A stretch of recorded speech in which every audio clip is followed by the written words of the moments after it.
it's Dr. Pat with Little Critters, and we have Tulip here today, and she is a skinny pig. And this is a hairless breed of guinea pigs. They look like little miniature hippos with their big old ears and their naked little bodies. And Tulip is here. She's actually in for a follow-up exam. She presented initially for respiratory distress, and we did get some x-rays on her at the time, and she had areas of infiltrates in her lungs, so increased fluid density in the lungs and the suspicion of a big heart, but the fluid densities were masking a lot of what we could see. We did start her on an antibiotic and then recommended we do some follow-up x-rays to see if the lungs were improving and if we could get better visualization of the heart.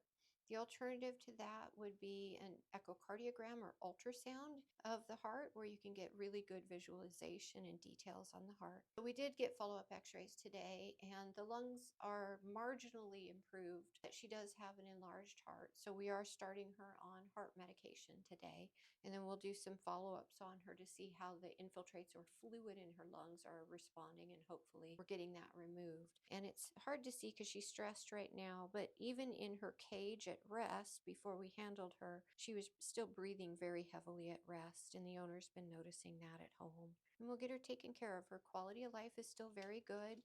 She's still eating and active. It was really just the labored breathing that the owner was noticing at home. That's Tulip. We have Tulip's x-ray here. We did use brief gas anesthesia to get this x-ray, so there was no stress. We did have a pulse oximeter on measuring oxygenation and heart rate. And on this x-ray, you can see guinea pigs have a tiny, narrow little chest. But the important thing here is this heart is filling up most of the chest, so it is a bit enlarged.